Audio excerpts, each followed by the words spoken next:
최근 1인 가구 확산과 동물 보호에 대한 관심이 증가하면서 반려동물 양육 가구 수가 크게 증가하고 있습니다.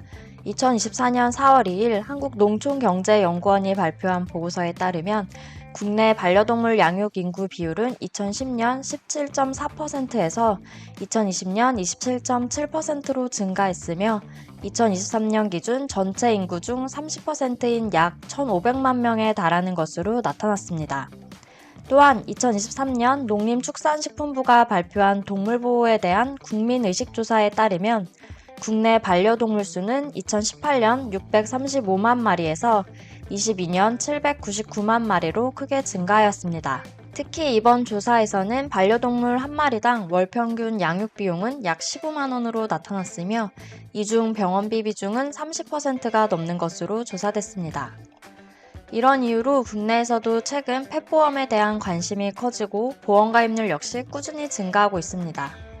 그렇다면 반려동물의 펫보험 가입은 왜 필요한 걸까요? 크게 세 가지로 구분할 수 있습니다. 반려동물의 경우는 보험 가입이 의무가 아니기 때문에 보호자가 모든 병원비를 지불해야 합니다. 한국 반려동물 보고서에 따르면 동물병원 1회 치료비는 평균 6만 7천 원으로 조사됐습니다.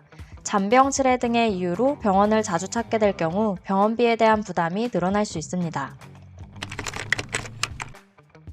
반려동물의 경우에도 5세가 넘어가는 시점부터는 신체 기능이 떨어지게 되어 심장병, 신부전, 유선종양, 쿠싱 증후군 등 노화로 인한 각종 만성질환 발병률이 높아집니다.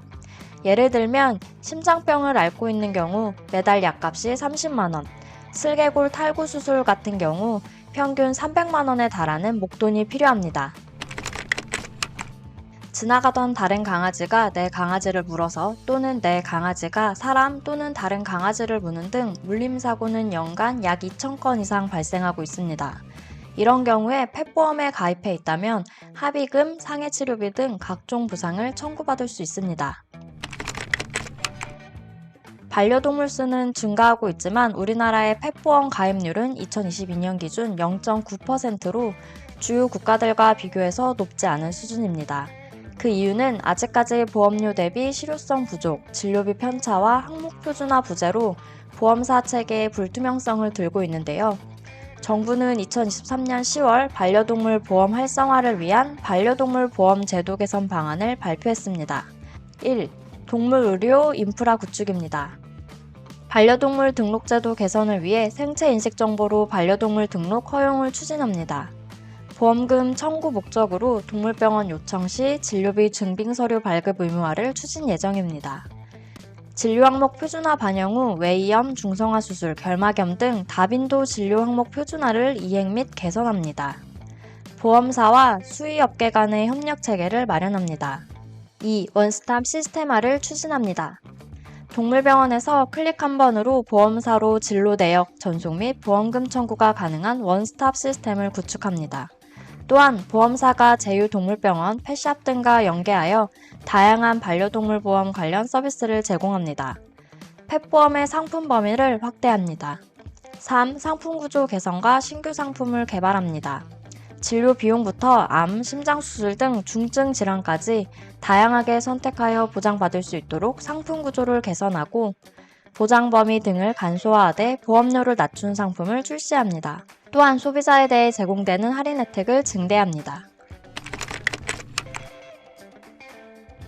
금융감독원은 2024년 3월 27일 펫보험 가입 시 알아두면 도움이 될 만한 금융상품 관련 꿀팁을 안내했습니다. 펫보험은 반려동물의 입원비, 치료비, 수술비 부담을 줄여주는 보험입니다. 보험료 갱신형 상품으로 반려동물의 연령 증가에 따라 보험료가 인상될 수 있습니다.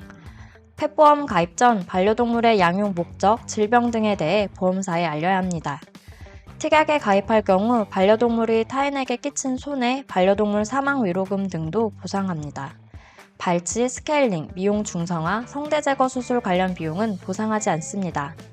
또한 보험사별 펫보험 관련 혜택 및 서비스 제공 현황을 발표했는데요.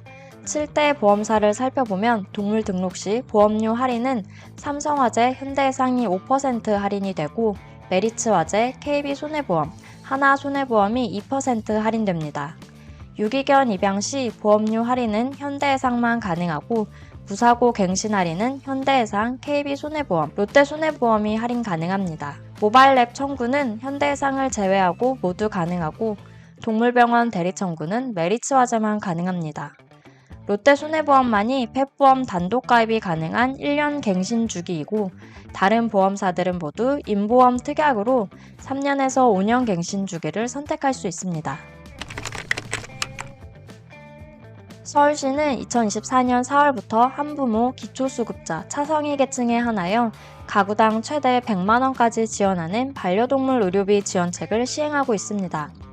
제22대 총선 공약으로도 국민의힘은 반려동물 의료비 부담 경감을 위한 펫보험 활성화를 공약으로 제시했고 더불어민주당은 반려동물 대상 공공의료 서비스 강화를 제시했습니다. 반려동물을 가족처럼 여기는 사람을 펫팸족이라고 부르는데요. 1,500만 명에 달하는 펫팸족 시대에 반려동물의 양육비와 병원비 부담은 또 다른 사회적 문제가 되고 있습니다.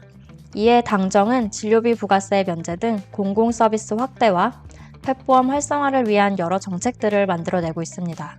보험업계는 펫보험 시장을 또 하나의 블루오션 시장으로 보고 다양한 상품들을 출시하고 있습니다.